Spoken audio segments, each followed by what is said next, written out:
Hey there, I just got done building my own home and I wanted to make a little video describing that process and how much it actually cost me to build it. So I went and found land up in Sholo, Arizona. I bought a half an acre. I paid about $60,000 for that land, and the land that I got is sloped, so I had to design a house on it that was compatible with the slope. So I did that using a AutoCAD basically program called Revit. It actually drafts in 3D. It's a little more in depth than AutoCAD. I'll show some screenshots of that house as I'm talking. That house is a single-story house. Half the house is on a concrete foundation utilizing ICF forms, and then half the house is on post and beams that are on big concrete pillars. And I did that just to try to save a little money on the foundation costs, and I thought it looked cool.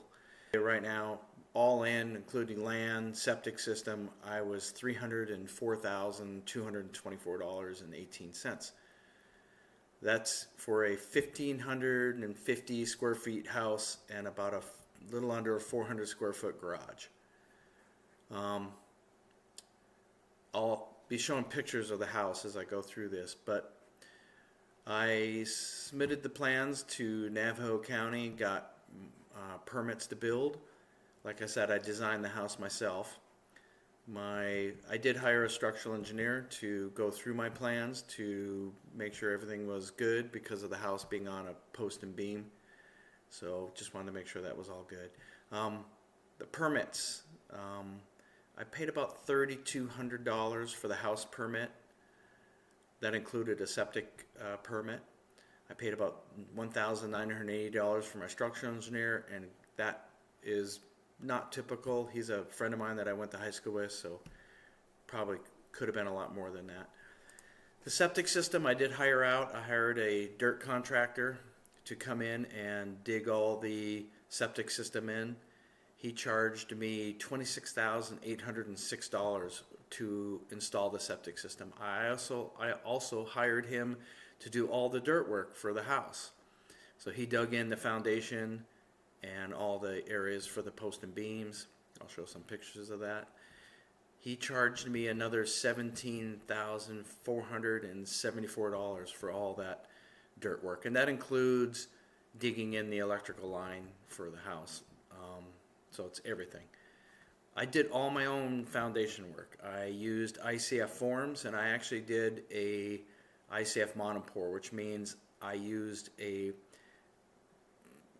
form bag. It's a bag that attached to the bottom of my footers. You'll see pictures of that. The reason I did that was so I could only have one concrete pour. We poured all the concrete at once. I set all the forms. They have feet on them, and then you attach these bags at the bottom of the form, and these feet on the bottom of the ICFs allows me to level everything. And then we poured the concrete, and that was all one pour. So it was just a little easier, I felt, to do it that way at the time. I don't know if it was, but it's what I did. My total cost for doing concrete myself was $22,559.93. That includes all the forms. That includes the concrete. Once I started building the house, it started off with placing all my posts on my concrete pillars that I poured. There's some pictures of that you'll see. The posts had beams on them. The beams were set, and then I started putting all the I-joists down for the floor system. That was also over the crawl space. So there is a crawl space on this house. That's where all the plumbing is. Like I said, only half the house is cantilevered out over these posts and beams. So the building materials started off with the I-joists, then putting the subfloor down. And once I got the subfloor down, I put all the deck joists up. There's a big deck around this house. And then I started framing walls. So then I brought in my son to help me frame some of the walls. A lot of the walls are 12 feet tall. I bought these lifts that helps me lift the walls up. Those lifts are operated electrically with a winch. Unfortunately, not knowing at the time that the winches were only good for 10-foot walls, and all my walls in the center of the house are 12 feet. So I had to improvise. The first walls, I lifted them up as high as I could with the winches. It was a 40-foot wall that was all sheathed. It was probably a 2,000 to 3,000 pound wall. I got it up as high as I could, and then I braced it with some 2x6s, and then I moved the base of the lifts in. And there's some pictures of that, or a video maybe I'll attach to this that shows me doing that process. I moved the bases of the winches in towards the wall about 4 or 5 feet, and then reattached them to the subfloor, and then that allowed me to continue lifting the wall. And I had to do that same process on all the 12-foot walls. It was a little bit of an extra step, but it allowed me to get the 12-foot walls up. All the 8-foot walls, I didn't need any help lifting those. I framed all those, sheathed them, and then lifted them into place using my winches. That was a pretty easy process. Using the winches allowed me to work by myself, basically. Once I got all the walls up, then I brought in the roof trusses. I did bring a crane in for the roof trusses up on the 12-foot walls. But all the other trusses I was able to place by hand, just lifting the truss up into place. Once I got all the trusses on, I finished sheathing the house, and then I installed all the windows and the doors.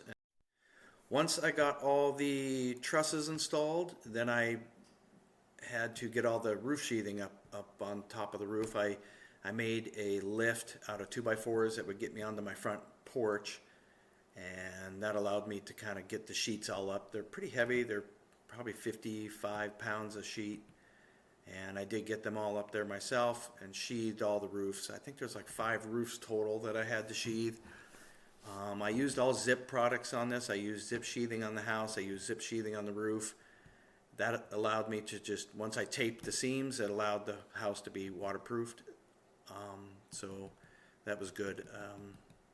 Once I got that completed, I started doing all the flashing on the house and the trim. Got all the windows flashed, up metal flashing on top, put all the trim on, and then I started doing the siding. I put all LP lap siding on the house, at least on the 8-foot walls.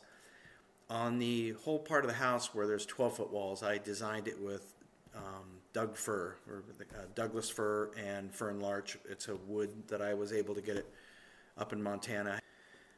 Those were all my building materials involved in that. All the building materials was $62,355.24. My windows and door package were $16,395.90. Those are Milgard vinyl. The roofing materials, which was all the metal roofing, I put all metal roofing up on top. I got that metal roofing at Lowe's. The total cost for my roofing materials and some labor that I paid was $6,127.70. Next on my list here is my doors and handles. That's all the interior doors. Those are all doors that I got from Lowe's. Total cost of doors was $2,265. Plumbing, I did all the plumbing on the inside of the house. The total for that was $4,375. That was both water and sanitary.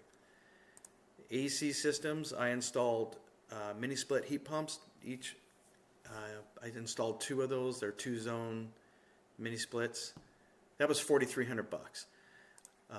Electrical, I did all my own electrical, and all my supplies for the electrical, everything, including the panel, the wiring, all my outlets, switches, was $5,077.87.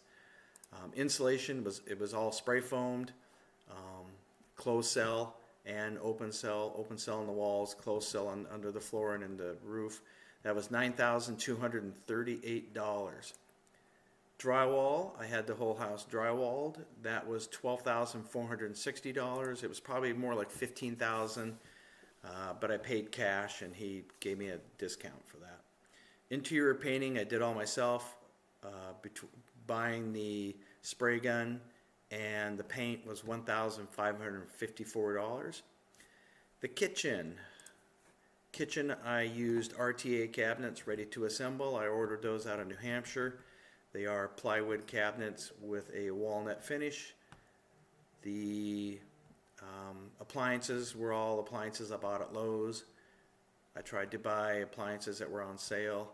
Anyway, the kitchen was $9,276. I used some marble on part of the countertops, and then the kitchen, the island is all butcher block.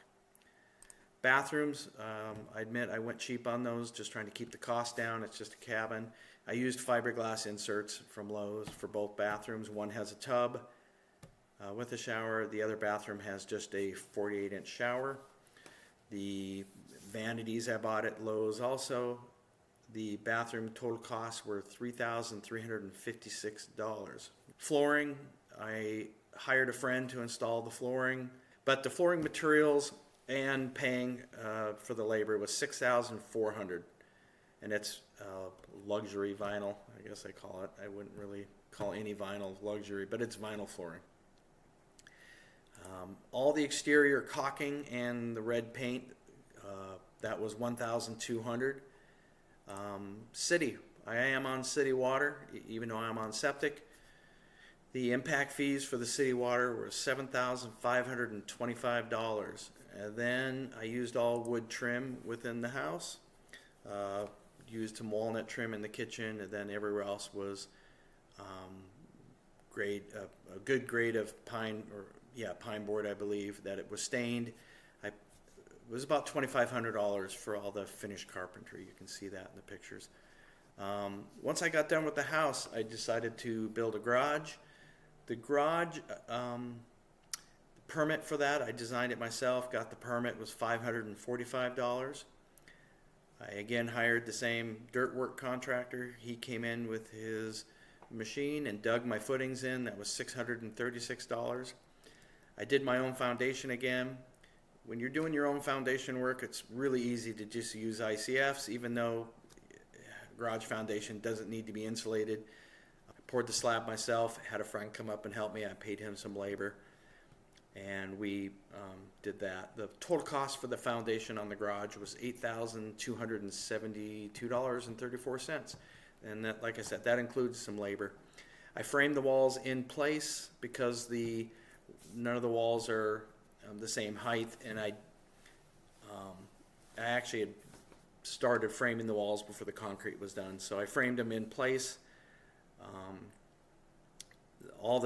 I used cheap sheathing, which I regret. I should have used zip sheathing, but try to keep the cost down. I used standard $13 a sheet 7/16 OSB, and then didn't get it waterproof covering on it, the Tyvek on it, before I had some rainstorms, so it kind of swelled a little bit on the edges.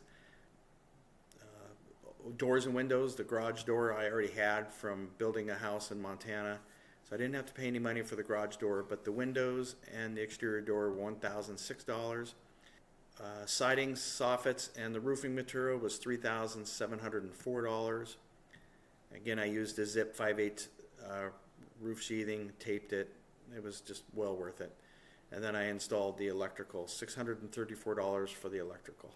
So all in on the garage, including the trusses, like I said, all the materials, all in on the garage, I was $17,785.34, which brings the total project to $304,224.18.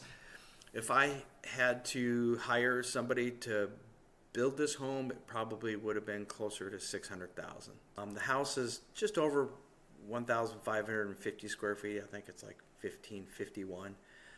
But the total cost per square foot for me to build my own home, and this included the structural engineer, all the permits, and, was $146.09. The garage square foot is 360 square feet. The total cost per square foot on the garage for me to build it myself was $49.40. So as you can see, it's really cost effective to be able to build your own home if you can do that. All right, I hope that was helpful. Seeing the cost to build my home. I'm in the middle of building another home for my sister, and we're going to be taking a bunch of videos of that process and documenting the cost of that build also. Thanks.